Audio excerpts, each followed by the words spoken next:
कहो रामू, सब ठीक है ना? 6 बच्चा एक आध ठीक क्रिकेट वाली टीम तैयार कैले है होता तो पैदा कैले है होता। ये हम कहा तही कहा। मैं तो पूछ रहा हूँ कि सब अच्छा है तो बोल रहे हो 6 बच्चा। हाँ। और कहो। ठीक बा सेठ जी, ऐसे आपकी कृपा से ये भैया हरण के धर्म से अच्छा ऐसे मुँह पेट चला जा।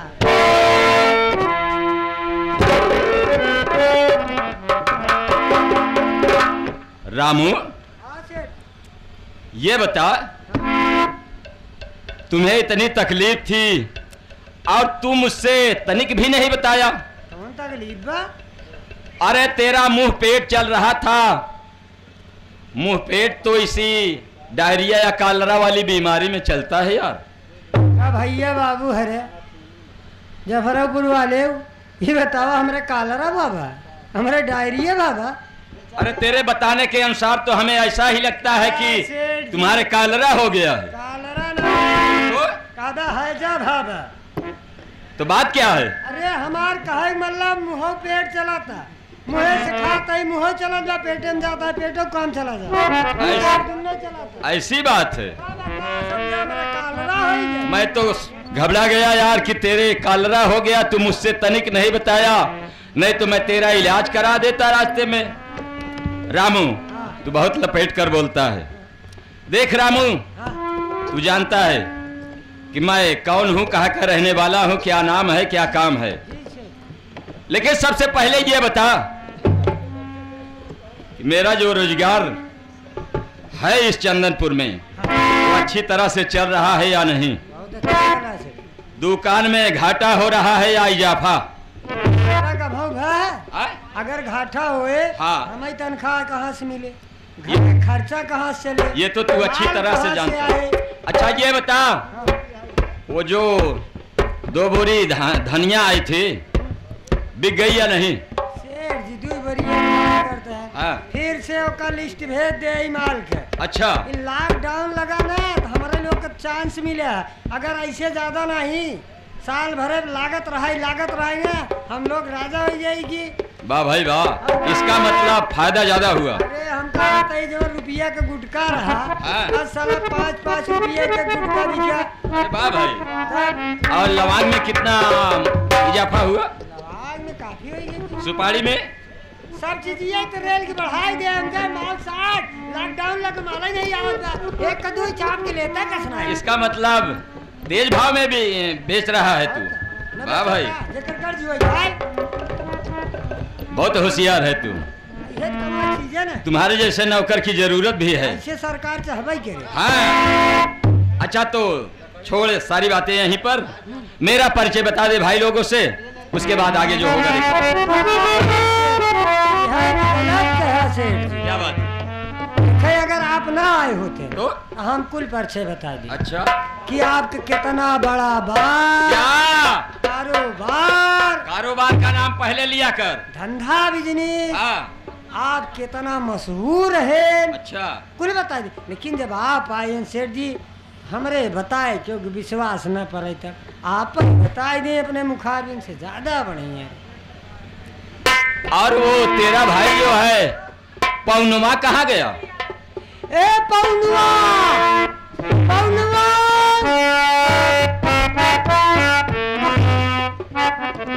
सेठ जी प्रणाम। प्रणाम प्रणाम। क्या रे पौना, तू कहाँ रहता है? पौना नहीं सीधा अद्धा में जाओ। अद्धा पौना क्या है? आप ही तो कह रहे हैं। अरे तेरा नाम तो यही है पौनुमा ना? नहीं नहीं, मेरा नाम है पवन पागल। पवन पागल, अच्छी बात है। तू कहाँ गायब रहता है? आपका नहीं पता है? वही जो कोलैया रहा हूँ पानी लगा के आज बेहन लगवाइए रहे। कोलैया में पानी लगा के बेहन लगवाइए रहे? अच्छा जुटा रहे। हाँ वो जो तेरे सामने छोटी सी कोलाई है, चिरकुट्टी के बगल में जो है, बगल में। अच्छा हाँ तो साथियों, हंसी मजाक रात भर होता रहेगा। परिचय की बात है तो ये गांव चंदनपुर है, ये गांव चंदनपुर है।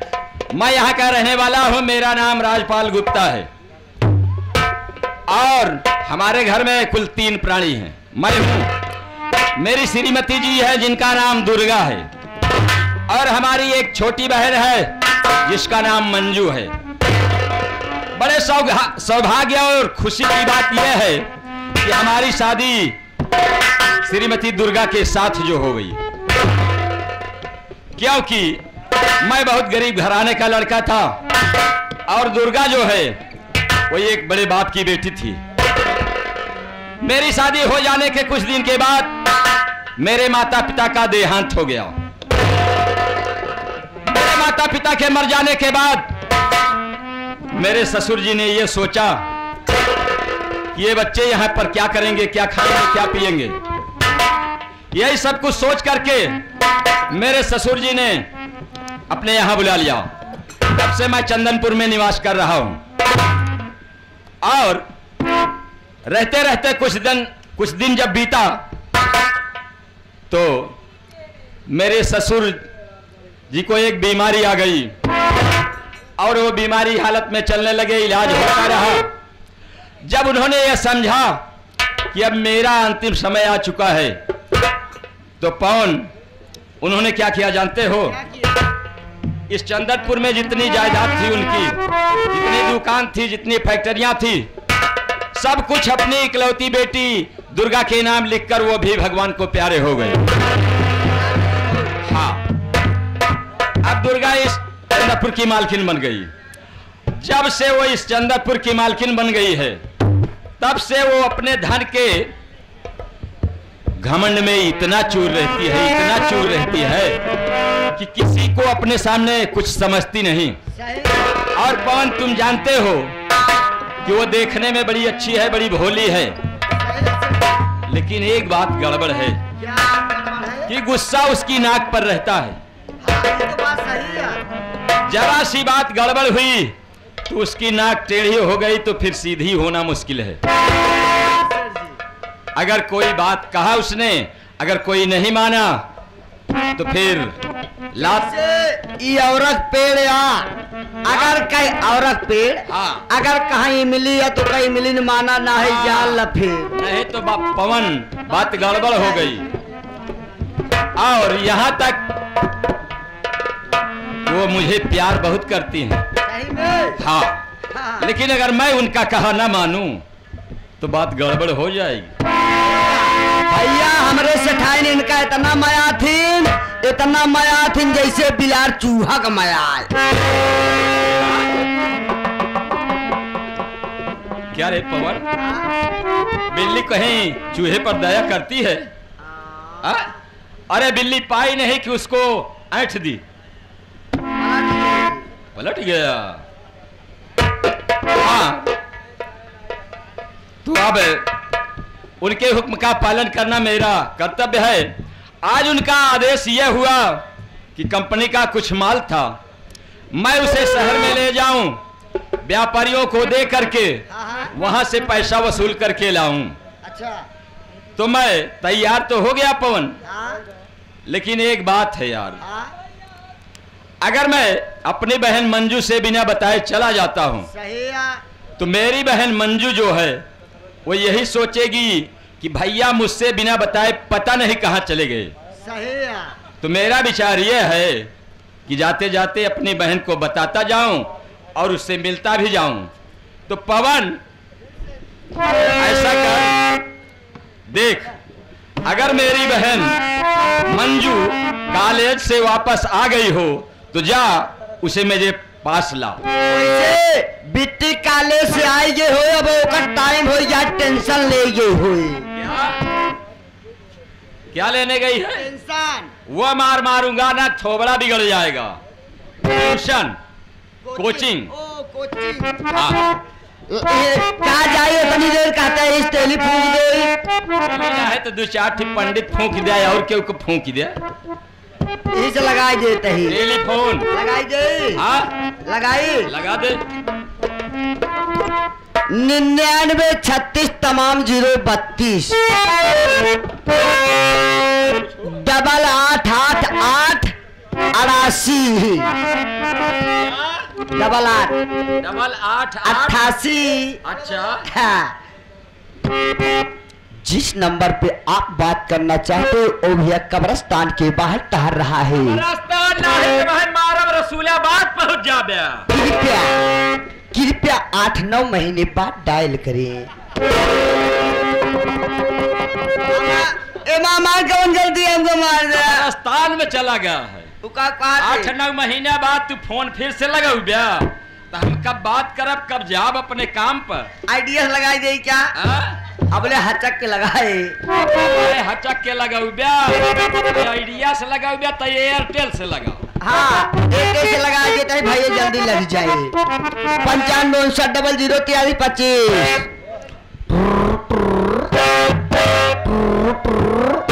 Hello hello. हाँ हाँ हम दरबारी। हाँ हाँ पवन पागल। हाँ देखा अरे मुझे से बोला तैयार कहाँ से। जल्दी आवा सेठ जी आपको याद है। हाँ पैसा आएंगे।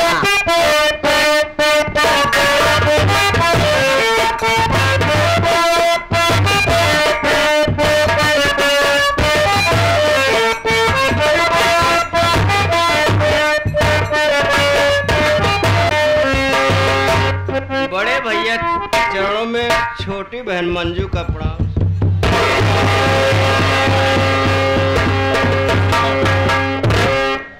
और बहन ये बताओ कि तुम्हारी तबीयत ठीक है या नहीं। अरे भैया आप जैसे भाई के रहते हुए बहन की तबीयत को कुछ हो सकता है क्या? तो लानत है उस भाई पर जिसके रहते हुए बहन को कोई तकलीफ पड़े। लेकिन भैया बात क्या है? आज ये अचानक बुलाने का कारण क्या है मेरे भाई? कारण जानना चाहती हो जी हाँ। तो सुनो। कहिए भैया।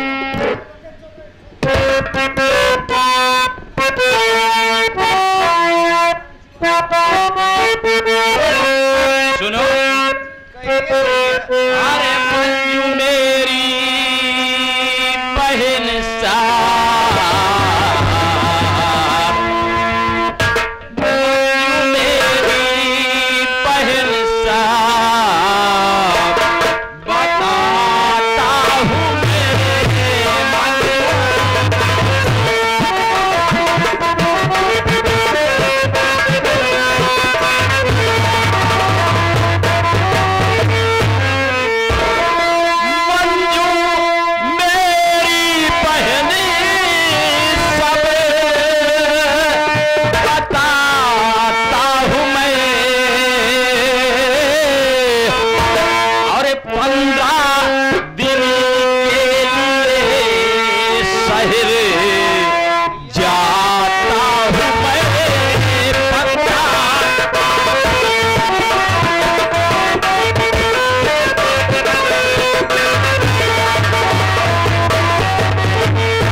कुछ 15 दिन के लिए बाहर जा रहा हूं और जाते जाते ये सोचा कि मैं अपनी बहन मंजू से मिलता जाऊं और उससे बताता जाऊं कि बहन मैं जा रहा हूं, किसी बात की चिंता मत करना।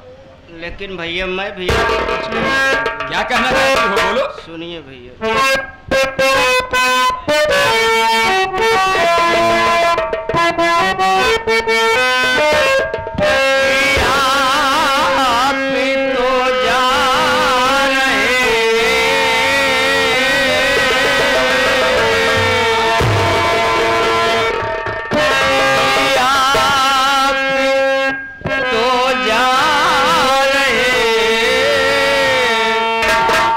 मेरे भैया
को तो अच्छी तरह से जानते हो कि बात ही बात में गालियां देती रहती है, मारती रहती है, डांटती रहती है। आखिर आप कुछ बोलते क्यों नहीं मेरे भाई? अब मैं तुम्हारा मतलब समझा कि अपने भाभी की शिकायत करके तू हमारे साथ चलना चाहती है। नहीं भैया। हाँ, इसीलिए शिकायत कर रही है। तो हमारी बात सुनो।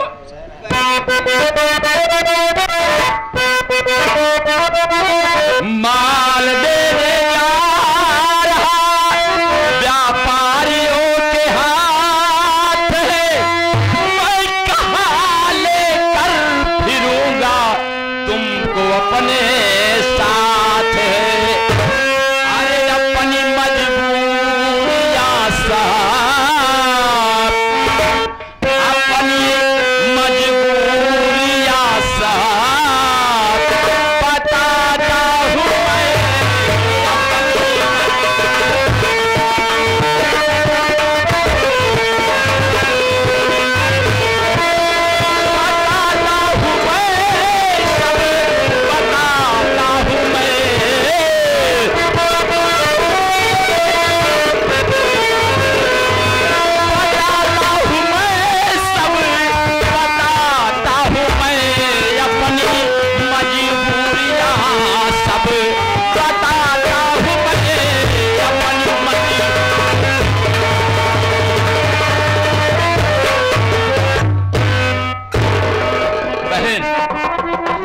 तुम्हारा मेरे साथ चलना ठीक नहीं है, क्योंकि कंपनी का जो माल है मैं उसे कई व्यापारियों के पास पहुंचाऊंगा। मैं अपने साथ तुमको लेकर के किस किस व्यापारी के यहाँ फिरूंगा, भटकूंगा बहन। इसलिए तुम्हारा मेरे साथ चलना उचित नहीं। तुम यही घर पर रहो, अपनी भाभी के साथ मिलजुल कर रहो, उसकी बात को बुरा मत मानना। जैसे आपकी मर्जी भैया। अब तो शिकायत कर रही है, तुम्हें यह भी मालूम होना चाहिए कि हम और तुम जो कुछ खाते पीते हैं, जो कपड़े पहनते हैं, सब उसी की दौलत से। अगर हमारी तुम्हारी किसी गलती पर उसने कुछ कह दिया तो उसकी बात को बुरा ना मानते हुए अपने काम पर लग जाओ, सारी बात खत्म हो जाएगी बहन। और जब तक मैं लौट कर ना आऊं तब तक संभाल कर रहना, मैं आ जाऊंगा, सब कुछ ठीक हो जाएगा। ठीक है मेरे भाई। कौन? मैं शहर जा रहा हूँ, मेरी बहन का ध्यान रखना। और मेरा माल तैयार है ना? हाँ, तो मैं चल रहा हूँ। ठेसन पे।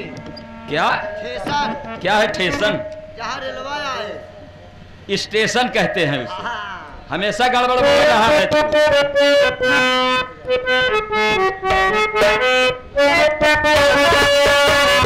हम तो चले परदेस, हम परदेसी हो गए, छोड़ा अपना देश हम।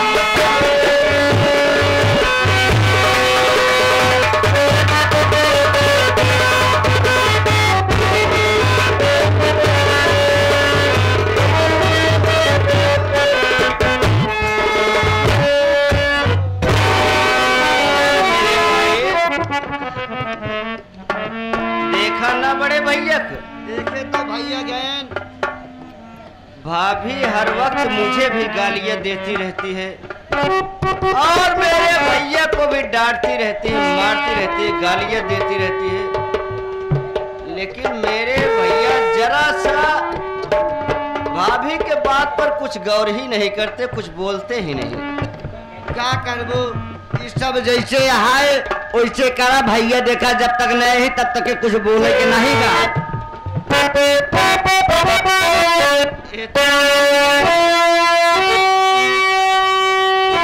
लेकिन मेरे भैया से कुछ भी कह दे, कुछ भी कह दे, मेरी भाभी गाली दे दे, भैया किसी बात पर बुरा नहीं मानते,